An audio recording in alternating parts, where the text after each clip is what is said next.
right, 6 o'clock by my watch. Let's get this party started. For those of you who don't know, my name is Chandler Jordan, and I am the program director of FC Economics. It is our job to provide support and webinars and resources for teachers in economics and personal finance, K through 12. I recognize a lot of very familiar names and faces, but for those of you who don't, or this is your first time engaging with us, we always invite you to come back and engage with us. We've got one more webinar coming up in 2 weeks that we're excited, all about jobs with Bailey Melvin. And then that will wrap us up for the spring, which is crazy, but in fact, that is where we are. Tonight, we have an awesome master teacher with us, Sherry Smith from Pickens, and she's gonna probably do a formal introduction of herself. But I appreciate you all being here. Thanks for being here with us. And Sherry, I'll turn it over to you. All right, thank you. That was very kind, Chandler. Thank you. Listen, thank you all. I agree with Chandler for spending some time with us this evening. I am fortunate to be part of the South Carolina Financial Literacy Master Teacher Program, as I believe some of you are as well. It's been great. I've received so much great information from attending other webinars. So I hope that tonight when you leave that you'll have something that you can use in your classroom with your students. So that's my objective. As Chandler said, I'm in Pickens County. This is my 14th year teaching, and it's all been at R.C. Edwards Middle School, and that's in Central. So it's been great, and it's a fun age group, and we always try to keep them engaged. So that's my intro. Chandler, should I, if you want to do anything, or should I share Nearpod? Yeah, I think we're good. So we'll start with the sign-in sheet. Perfect. So because Sherry is a master teacher, we do have a sign-in sheet so that she gets credit for this particular webinar, that she'll get credit for hosting this. So I have just dropped that in the chat box. So if you'll take a few minutes to just fill that out very quickly, what that is that's just checking in that you are here so that she can get credit for your attendance.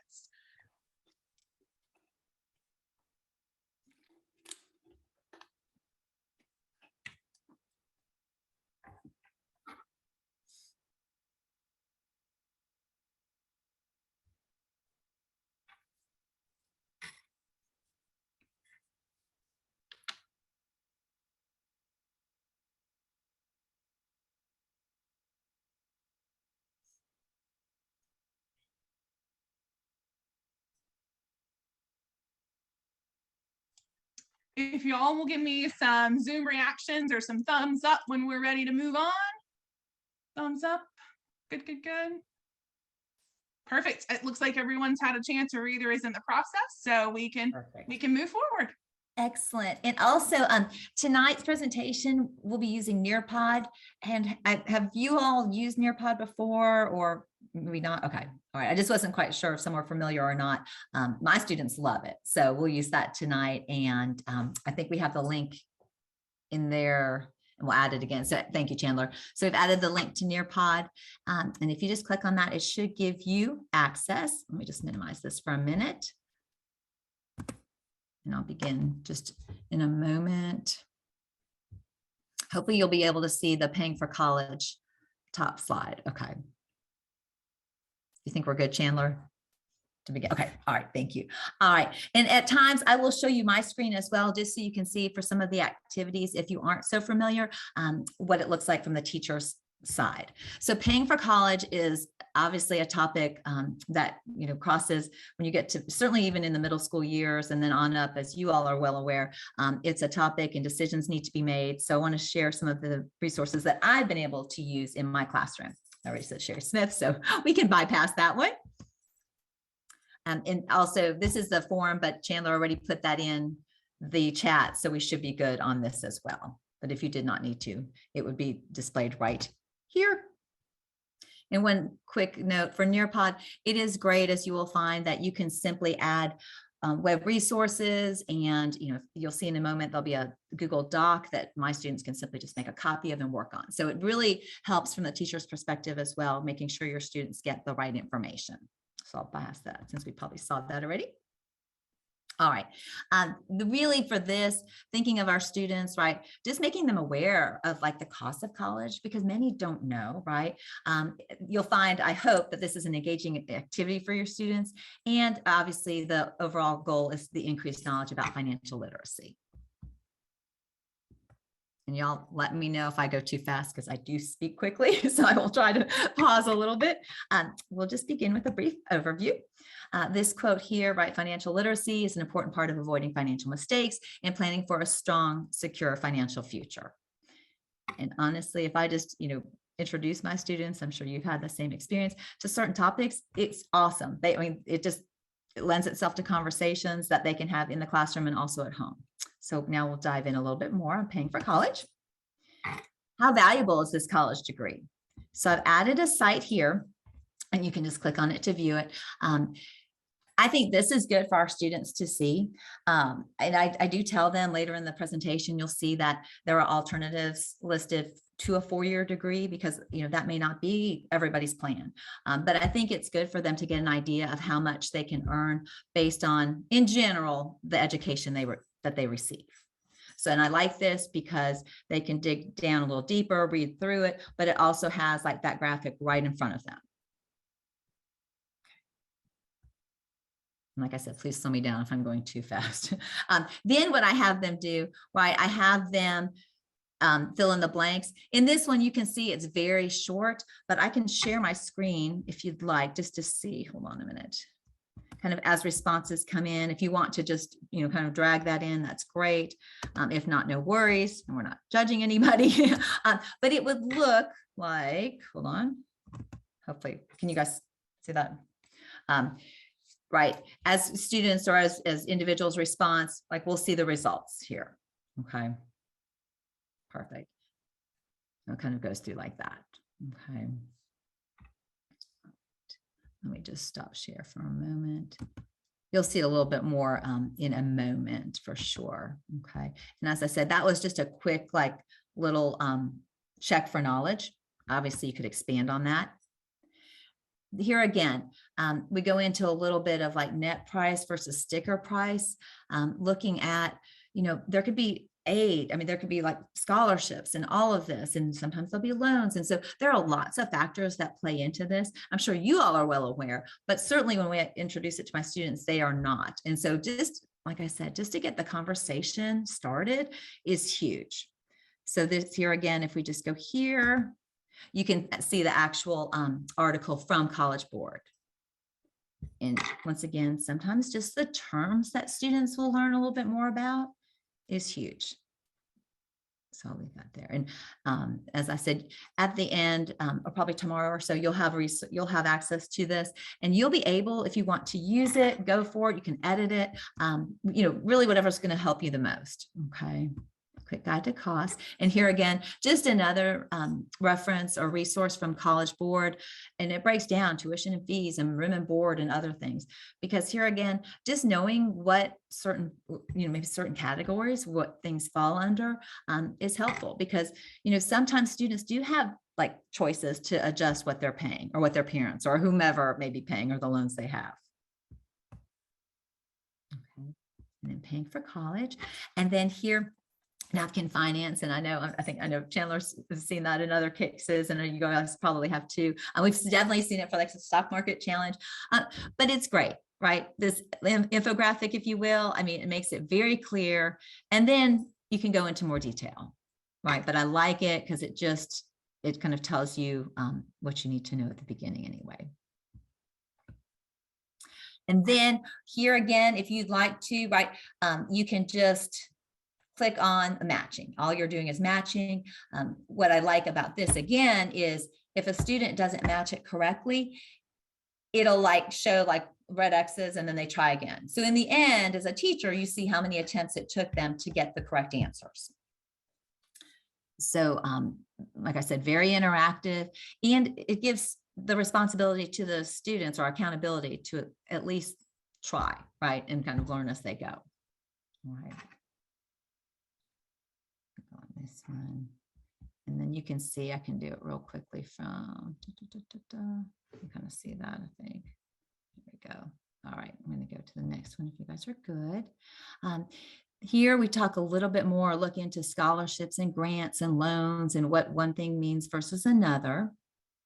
And here again, it's an important concept, like what you're going to put into it, what your potential outcome may be. So this is something that, once again, just some talking points to get the students thinking. And this is leading into the payback challenge you'll see in a little bit, or the activity. You take into account qualifications, right? GPA, extracurricular activities, and then they'll have options, just as in real world, right? Are you going in-state public college? Is it going to be a 2-year associate's degree? There are choices here, and this is going to ring true very soon once the students begin the activity. So the payback challenge game, and this is from Next Gen Personal Finance. You all may be well familiar with them. Excellent resources. You can sign up. You can customize things. You may, use something right away. Lots of arcade and interactives. And I know we've had other sessions that have addressed things from Next Gen, but I did want to mention that because you'll see this in a minute where the materials were derived. But here again, in this activity, they have to keep these 3 factors of happiness, focus, and connections kind of above water, if you will. So they have to balance it. So sure, they can, join every social organization and have a great time, but if they don't study, right, that doesn't work. Connections too, that's a big part of it. So it really does ring true as far as like I know I keep saying real world, but you guys know that, right? You have to balance. You can't just have one area where you do well. So let me go to the next slide where you'll see it. This just has a little intro for you to look at.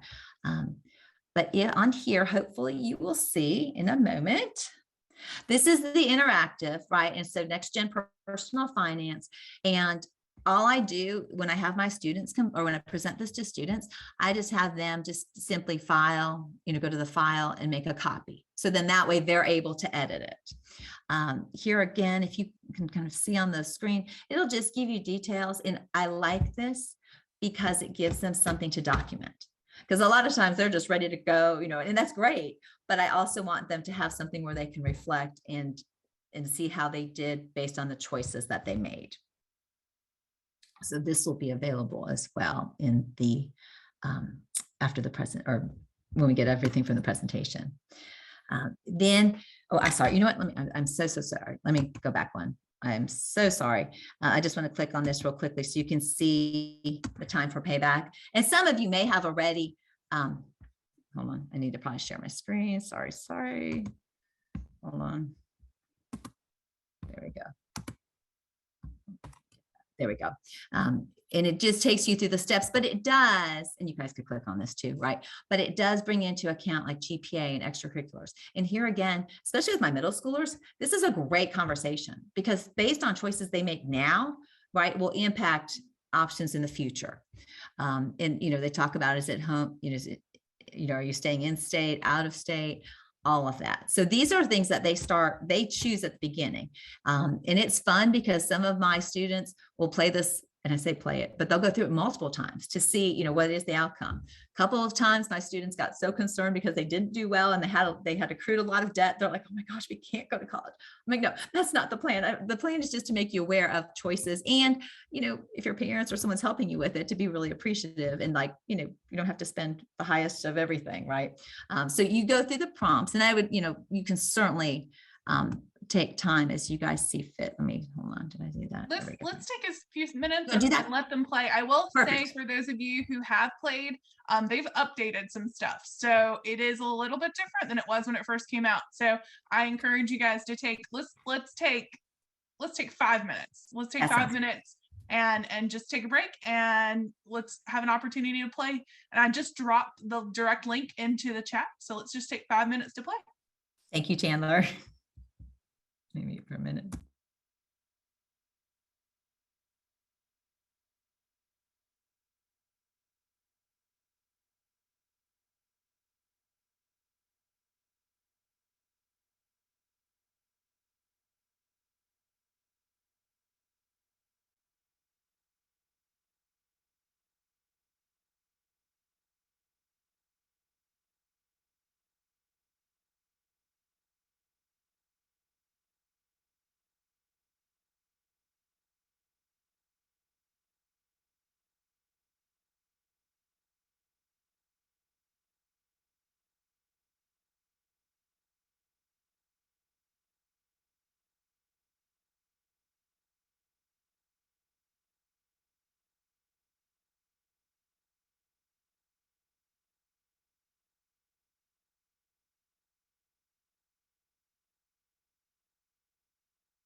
Okay, it's been about 5 minutes. Does anyone need more time, or are we ready?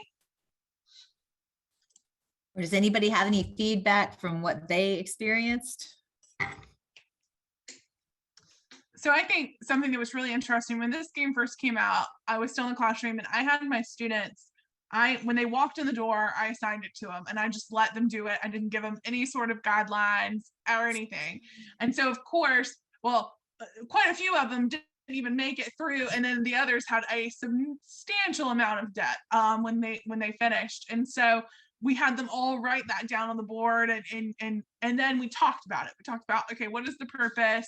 What does it want you to learn? And so like had them do that whole self-discovery of what's the deal with this game? Like, why did I make you play it? And then at the end of the class, we set aside 15 minutes for them to play it again. And so what I thought was so cool is that you could see their choices change abruptly in a matter of 45 minutes. And so there are not many lessons out there that I think that I can actually see a direct student impact in such a short period of time. And that's really why I love the NGPF arcade. I think that that's my favorite thing is I really like to push them to go into things blind because they're able to have those aha moments on their own. And I don't feel like I'm constantly just like, okay, well, today we're going to learn about debt, so they're able to be like, wait, I don't understand this. Why is this happening? And so it kind of helps start that conversation. Michelle, have you used this in your classroom before? How did you set it up? I'm pretty much like a dump it and see what happens kind of teacher. So normally with my seniors, like I'll let them play one time as themselves, and then the next time I encourage them to do something completely different. And the kids really like it. They really hate the registering for class thing because it doesn't work. The tapping doesn't work on their Chromebooks. They never get registered for classes, which is hilarious, but yeah, but that's so true. I mean, I don't know if y'all, but I remember those days where like it was you had to be on at your time. I don't even know if that's how they still do it now, but like so you were given a specific time, and if you didn't get in there and get your classes, then who knows what you were going to end up with. You would always end up with that like late class on a Thursday night, which is not what you want. So. 6:30 to 9:30 class. Yes, exactly. Has anyone else played this with their students? How did you incorporate it? What were your successes? What were your failures? We share everything here. Anybody else want to unmute and share?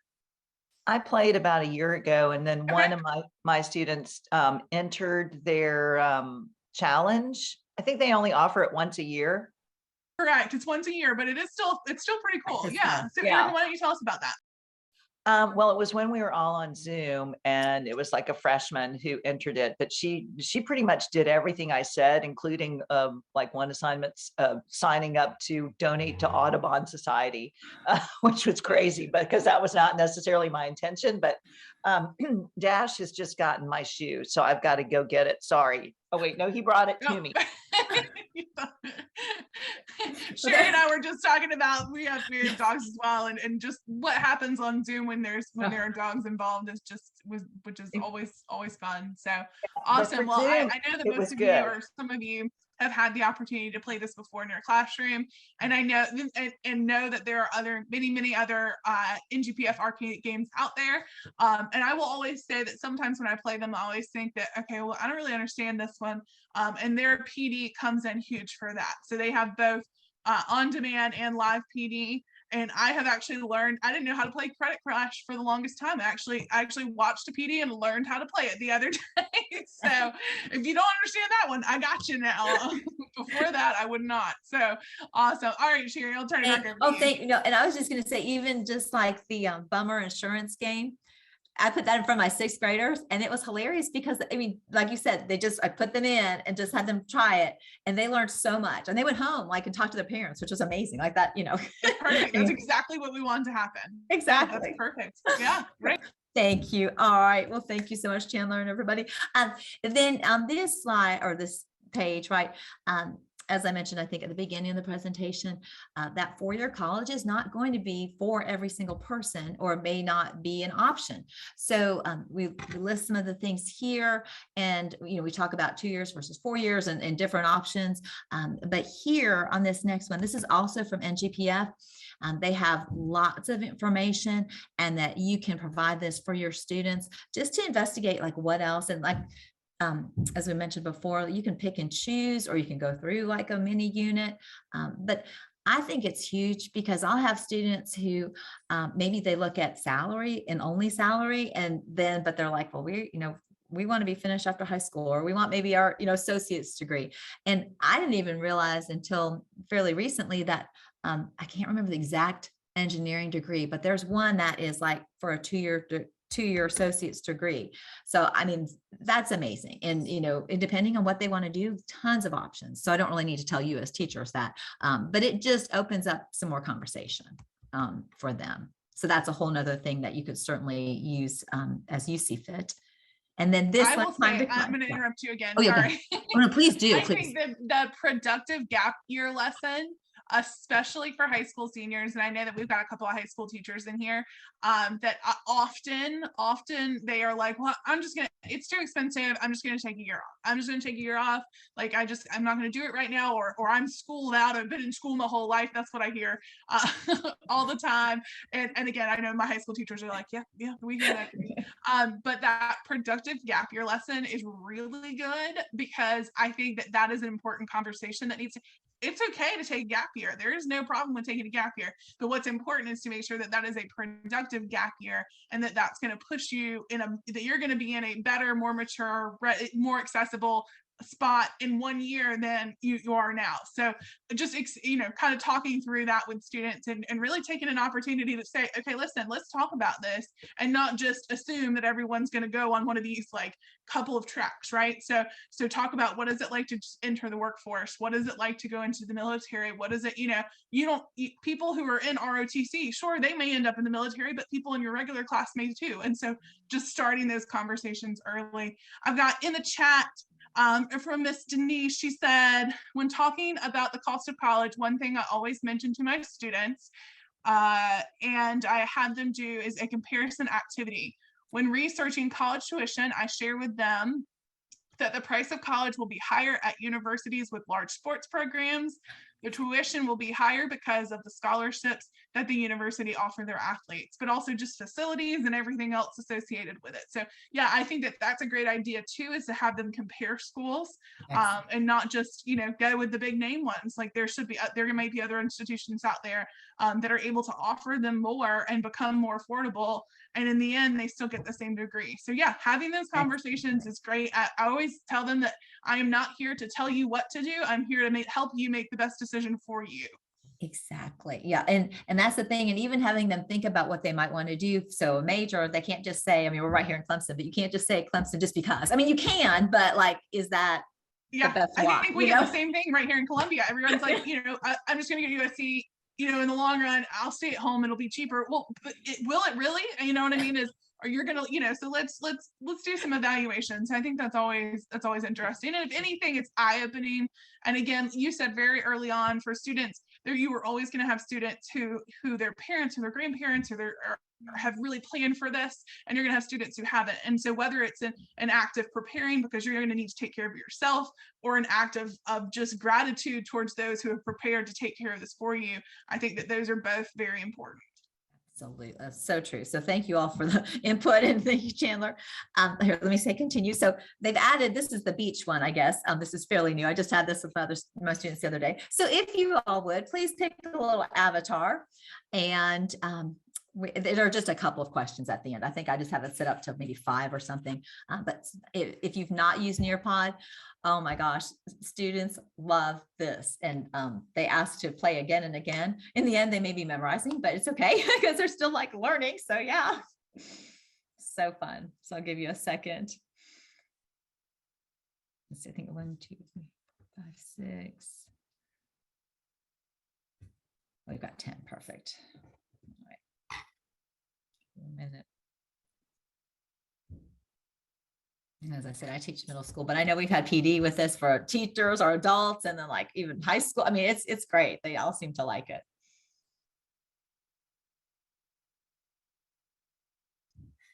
Okay, I think we're good.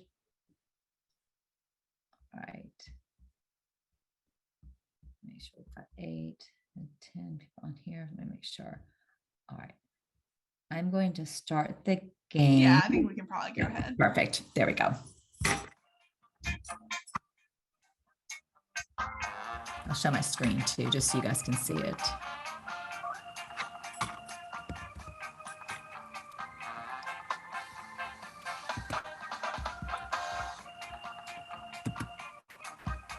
I'll just show my screen too to show what it looks like.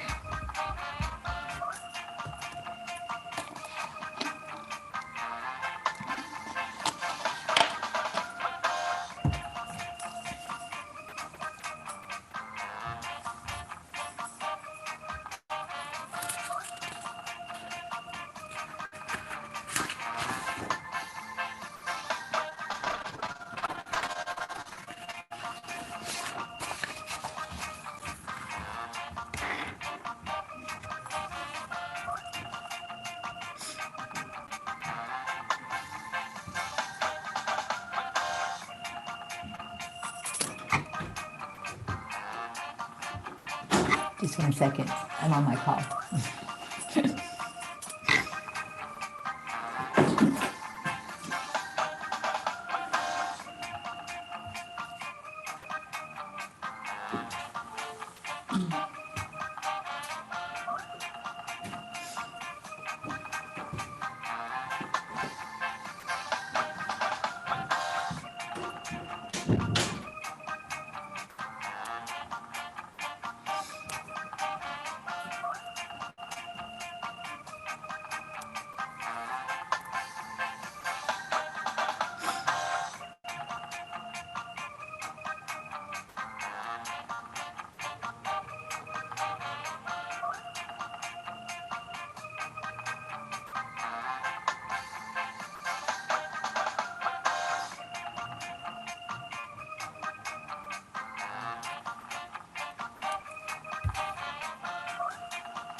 There you go. And then I just did share my screen so you will see like the overall leaders at the end, and as they go, you can see what's answered correctly or incorrectly. Let me do this real quickly. Oops. Hold on. Let me... Go, Erica, Donna, and Allie. Yay! Let me go back to here. There we go. Let me go here. Excellent. And then, oh, sorry, I didn't mean to take it off I didn't mean to take away the glory of that. But I do thank you all for joining us this evening. I know we're not totally wrapping up yet, but if there are any questions, and I think Chandler may expand a little bit more so on this, but if you would like to take this to your classroom, and I'll let you kind of take over if you want, Chandler. For Sure, yeah. So because Sherry is a master teacher, as a lot of you know, you guys have the opportunity to earn an additional $100 for incorporating a financial literacy lesson in your classroom. And so when I send the follow-up email tomorrow, it will have information about how to do that and how to submit that the form for that opportunity. I just, as a heads up, just remember you'll need to have some student evidence. So just a copy of the worksheet or a picture of what they submitted on their learning management system, whatever it is. And then you'll also need just a picture of the lesson of what you're doing, as well as with lesson objectives. So just a heads up on what that looks like, but it can be anything related to financial literacy. And that is an opportunity for you to earn $100. Which is awesome. I think that is the last of, and it was just giving credits at the end. Oh yeah, perfect. And then for us, if you join 5 or more, $100. But let's see, are there any questions before I close this out for tonight? Any questions? Any comments? Anything you liked? Anything that was new? And again, I'm going to share out this Nearpod, which will give you all of those links. I think there's a lot of really good articles that I think would easily be something that you could use in your classroom, all appropriate grade level. I think that's one of my favorite things is when I look through them, that they weren't like 3-page long articles that your students are going to read the first 3 paragraphs and quit on you. So they were all very like appropriate links. So definitely share those out. Consider using those in your classroom. I think that's a great way to kind of cross, whether it's reading or whatever the push is at any given time within your school district to get students reading a little bit. Perfect. Okay, so I am going to drop the attendance form for today, the feedback form for today. And so that is an opportunity for you again, just to sign in with SC Economics. And if you attended 5 or more events with us this spring, you can receive $100. So hopefully, I've seen a lot of these faces, so hopefully you guys are doing that. And you have the opportunity to earn that money, as well as some of our master teachers to finish out for this year.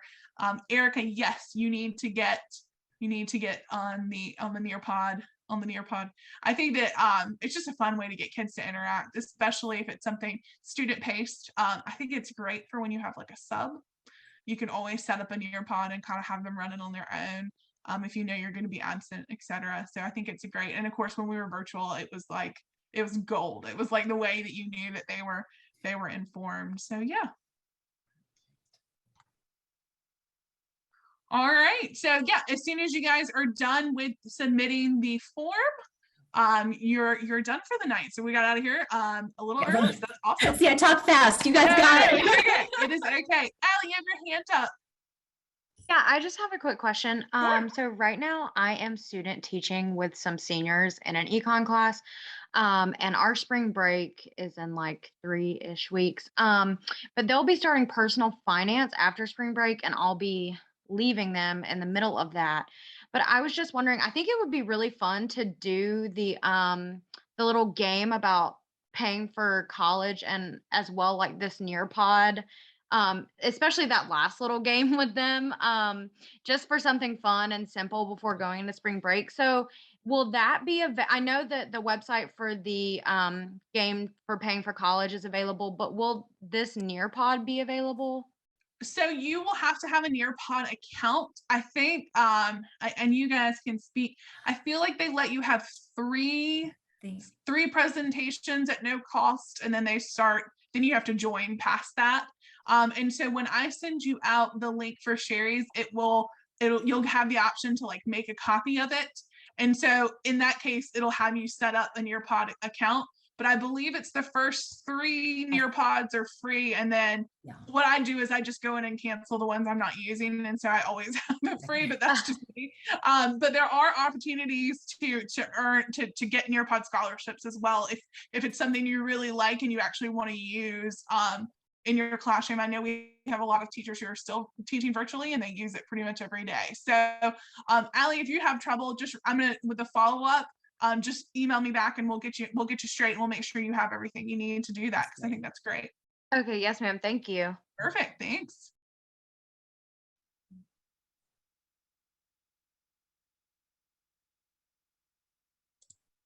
All right, I'm gonna drop the feedback form in one more time.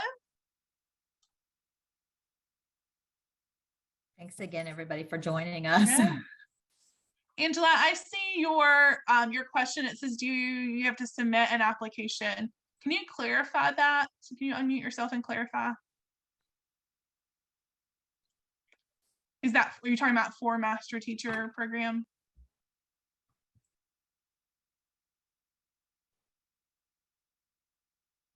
So in order to be eligible for the $100, you do not have to submit an application. So just any teacher is eligible for that $100 if they teach a financial literacy lesson into their classroom. However, to become a South Carolina financial literacy master teacher, there is an application process, and cohort 4 is we're recruiting right now. So if you're interested, again, please reach out. I'll tell you all the details and see if it's something you're interested in and doing. We'd love to have more. We've got 72 teachers right now, which is awesome, but we'd love to be like at 100, because that's great. Okay, thank you. Absolutely. Chandler, I got a quick question for you. Absolutely. I'm doing my lesson this week. I was supposed to do it a long time ago, but then I got sick and went at school when I was supposed to for my financial literacy master teacher. Yeah.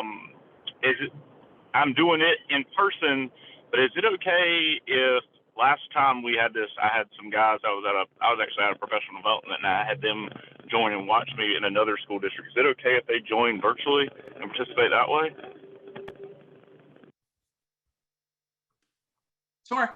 Yeah, that's no problem. And no, Okay, also, awesome. Darren, know that we have extended for the teacher participation to wrap up everything by March, but they have until April. So they've got, so I know you're cutting it close time wise, so I don't want you to sell that aspect short. They still have time to get that in. Yeah, so they've got till April, and I've got obviously just a few more weeks. That's the last thing I've got to finish. Right.